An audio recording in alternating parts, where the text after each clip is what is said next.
अल्लाह, ए रब्बुल इज्जत, ए सारी कायनात के शहंशाह, ए सारी मखलूक को पालने वाले, ए जिंदगी और मौत का फैसला करने वाले, ए आसमान और जमीन के मालिक, ए पहाड़ों और समुद्रों के मालिक, ए इंसान और जिन्नात के माबूद, ए अर्शे अजीम के मालिक, ए फरिश्तों के माबूद, ए इज्जत और जिल्लत के मालिक, ए बीमारों को शफा देने वाले, बादशाहों के बादशाह।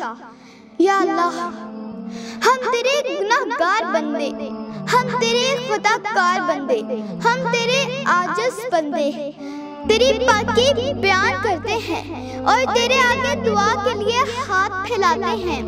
हमारी खताओं को माफ फरमा, हमारे गुनाहों को माफ फरमा और हमारे सभी अगले पिछले सगीरा कबीरा छोटे बड़े सभी गुनाहों, खताओं और नाफरमानियों की तुझसे माफी मांगते हैं। या अल्लाह, ऐ रब्बुल इज्जत, हम अपने सभी गुनाहों की तौबा करते हैं, हमारी तौबा कबूल कर।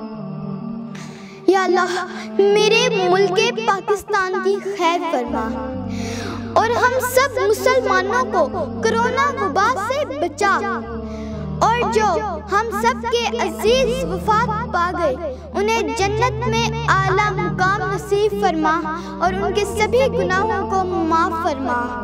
आमीन।